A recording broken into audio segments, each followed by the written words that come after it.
Hey everybody, NYC Geek Society here again. I'm John. This is Victor. This is our third session playing Uncharted 4. And so again, we're gonna do this kind of new format where I'm just going to put short video clips of where we started our game session and where we ended it. So if you don't recognize these places or what you're seeing, then we might be ahead of you. Also, we do know that we got up to and a little bit into chapter 9. So if you haven't played that far yet, then you know for sure that we're ahead of you. So I'm going to kind of point at the screen and say where our beginning video is and where we ended as well. So we started our session here.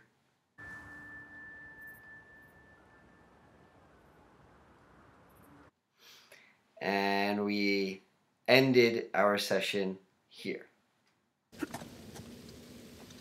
What annexed area you suppose they were talking about? Alright. So, any thoughts to start off with? Well, I think this is our longest chapter yet, right? I mean, this is the longest chapter. There's a lot of combat in this chapter. Yeah. You have to get through a lot of enemies just to get to really underneath the place where all your enemies are to begin with. Yeah, that's kind of funny. And, so there's a lot of combat here. And even though my problem is with the stealth thing is that, I mean, it's like you're not shooting them, but you're still killing them because you hear their necks breaking all the time. So it's not like you can just avoid them or knock them out. You're killing just as many people. You're just not shooting them. Yeah. So I don't see where, this is any less violent than the other games are. Yeah, like, I like that. Still, what I like from the stealth aspect is that's the way I prefer to play video games. I get sort of overwhelmed when everyone's just shooting at me all the time. I can tell. So you run out into the open. Yeah, I mean, it's just too much information. So I like to do the sort of cover shooter kind of thing. And just kind of sneak around. So that's still good. I like being able to do things stealthily. But like what you just said, like even if they just didn't add that cracking sound effect. Right, you can assume they're knocked out. Yeah, you can assume they're knocked out. And I would have felt better about that. I mean, that's been a staple in Metal Gear for a very long time, 20 years now. Yeah, he puts them in a sleeper hold. Where is he? Yeah. And he questions them. Maybe 15 years since MGS2, you've been able to do you can choose to kill a person or just knock them out. Right. And here it's just no, you're just gonna kill them.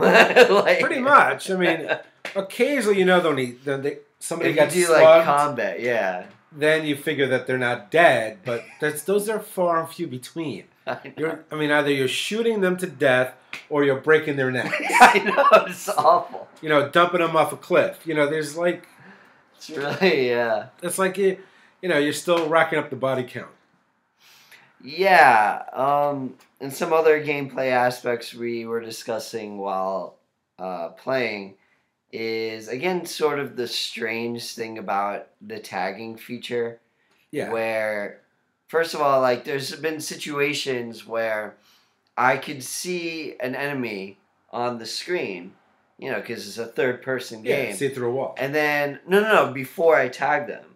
And so I could see that the enemy's there. And so I'll be like, oh, I'm going to tag that guy. And then so I press the button to aim, which is more closer to Nate's view, and he doesn't see him. So I can't tag him because Nate doesn't see him. So that's just strange to me so I could see enemies, from a distance that Nate can't see.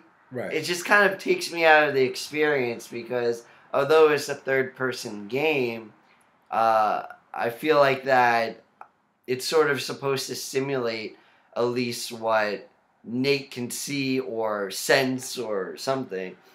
And so, like, this whole tagging feature is kind of... It's a little half-baked. Yeah, that's what it feels like. It's a little half-baked, I think.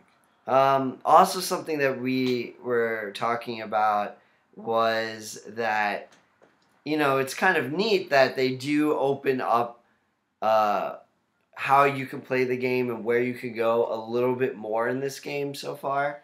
So it's not as linear as other games where, you know where to go because it's the only place to go, really.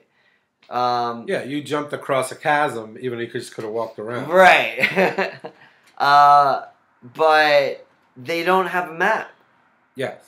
So it's kind of like Nate has a map. Yeah. Where we are right now. I mean, I figured out where we were from Nate's map, but it wasn't that clear. Right. I mean, so it's just like Nate has a map, but we as the player don't have a map. Mm-hmm. And you kind of need to have a map if things are more open up. Yeah. And it's not as clear where we're going or what we're even doing. So, just a little bit strange stuff like that where it seems like the new game mechanics, mainly those things, the stealth, the tagging, and more open environments, seem not completely thought out. Also, and if you're going to have stealth, you need some stealth weapons at least. Yeah. Or, at least... There's no silencer. Yeah, there's not. At least in the second one, you did have a tranquilizer gun. No. I mean, maybe for certain parts. Oh, in the museum. In the beginning. Yeah, in the museum, you had a trank gun. Right, yeah. So you need to... If you're going to do stealth, you need at least one stealth weapon of some kind. I suggested a crossbow, but you said it's too much like Tomb Raider. The new Tomb Raider, yeah. So give him one of those crossbow guns, one of the little ones then or something. Yeah, but that's difficult too, though, just because in Uncharted, the weapons that you have are typically weapons you pick up from soldiers. So why would they have that? Because they bring flashlights, don't they? Maybe. And during the museum heist, what was his name? What was the other guy? He brought the trank gun with him to make things easier. I mean, they're outfitting to go do whatever. Flynn. That was his name. Yeah, they should bring stuff that they're going to need. Yeah, I guess that's a good point. I just think they need some stealth weapon, and there's just not. Sneaking up on everybody is great, but sometimes you just need that distance. Yeah, and just the stealth aspects kind of show weaknesses that might have been in other games but weren't as obvious. Like, I see a ledge and the guy's looking over the ledge, and so I think, I'm just going to run up and hang from there and pull him over. And then that happens to be a ledge that I can't hang off from. Yeah. And then I get caught and shot and everything. Just weird stuff like that. Or there's not a designated crouch button that's context sensitive. So when you're trying to do more stealth stuff, that becomes a problem. Well, you were having Assassin's Creed's flashbacks. Oh my god, yeah, that was so weird where in these situations, my instincts were, for example, when I'm above and I see a guy below, I actually press square to just jump on him and kill him. And of course, that didn't do anything. Or when I saw two guys in like an entranceway next to each other, I ran up to them and my instinct was to do the double hidden blades in Assassin's Creed. And I literally got caught because I'm a freaking idiot. Like, it was just like these instincts. Yeah, Nate has no he doesn't have hidden blades. Yeah, that doesn't work. So, that was funny. So I think it was what I was afraid of in the beginning, that these sort of gamey new features actually take away a little bit. They make the game more complicated. Yeah, but real quick, I actually wanted to go into that because you keep saying gamey as if it's a negative thing, but these are video games. So I'd like you to clarify what you mean by that. They're gamey because they're games. That's not the issue. It's only when I compare this game to the previous games. And the previous games had a more cinematic feel to it. And it didn't have a lot of those icons that you need in other games. It really didn't have it. So it was really like you could watch and play, and it was a really immersive cinematic experience. Where here, now, it's stop, mark, you know what I mean? Now this is closer to games like Assassin's Creed. So it's not that it's a negative, it's just a descriptive that I'm using.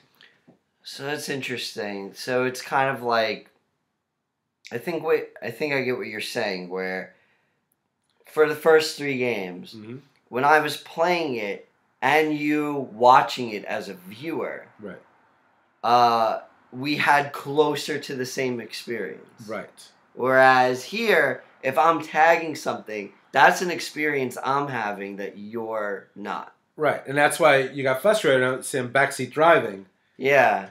Because I would be doing this, you know, and then you're doing this. Like you know what I mean? We didn't, you know, as a shared experience of watching and playing, it was closer than it was before. But now it's more separate. Now I feel more separate from the action because you're doing things that I wouldn't do. You know what I mean? Or you're marking guys when I'm thinking, oh, there's one there, you should be marking him. So it's, you know, in this case, it's a more isolated experience for the gamer. Well, what's interesting, as opposed to the spectator, which I am in this case. It's interesting because I wonder if really, though, it goes back to it just being half-baked. Because when you were watching me play Metal Gear Solid 5, we were having fun together, you know, but maybe it's because... I guess those mechanics made a lot more sense. Yeah. You know what I mean? And same thing with Assassin's Creed. But with Assassin's Creed, every time you went to the map, I got the same view that you did of the whole landscape. You know what I mean? Same thing. Whenever you went to the map in Metal Gear, I got the same overview than you did. Here, I think we're looking at different places on the screen. You know, it's almost like we're both in there. Where I'm looking here, you're looking there. It's not as a unified experience. Interesting. Like I said, I cut my teeth on the World War II games. So World War II games give you a heads-up display. You know what I mean? So you know where enemies are behind you, even though you can't really see them. So the first 3 Uncharted games are more cinematic than just about any other games I've ever seen in that respect. You know? And that's what I liked about Quantum Break. Quantum Break is similar in that respect, that it doesn't have a lot of those floating features. So it's not those features themselves that are the problem.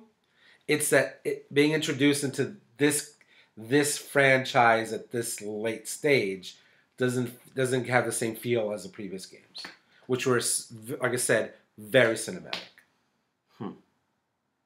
Yeah, which again is sort of strange to me, just because the stealthy aspects of The Last of Us were so on point. But again, you haven't really experienced that yet. One final thing I'd like to have as sort of a story topic is Wraith really a bad guy? So we saw a scene here where it made me remember that maybe he is bringing Nate out because he actually needs him. You know, like, I feel a bit of sympathy for the guy. Like, he took over his parents' business, something he's been searching for 15 years in the same spot. They're blowing up all of his shit. Like, or is he just a guy on the opposing side, you know? Is there the potential of them even teaming up by the end of the game? Oh, maybe because maybe he has that same quality that Nate has, where the finding the treasure is the real treasure there. You know what I mean? Finding it is the reward, not. But the thing is that our guys need to give that treasure up. Well, this is where the cross purposes are, because what's her name? Nadine. Nadine, She wants the treasure, and then the drug lord that Sam is tied to, he wants the treasure too. Meanwhile, our guys in the middle, it's not as clear. So if maybe Wraith, Sam, and Nate all teamed up to go against Nadine, and maybe even Nadine and that drug lord guy could end up maybe, going against each other. The drug lord followed them because he doesn't trust them. Yeah, so maybe they'll kill off each other. Let's hope. That would be interesting. Mercenaries versus drug cartel. All right. Any closing remarks? No. This was a long chapter. It was combat heavy. Yeah. But it paid off. Like I said, I just wish certain elements were less half baked. I agree. All right. So this is NYC Geek Society. Like, subscribe, share. Tell your friends, tell inanimate objects, tell your mom. Tell your mom about us. Maybe she'll like us. Yeah. Look at that face. Don't tell your mom. She doesn't care. All right. See you later, guys.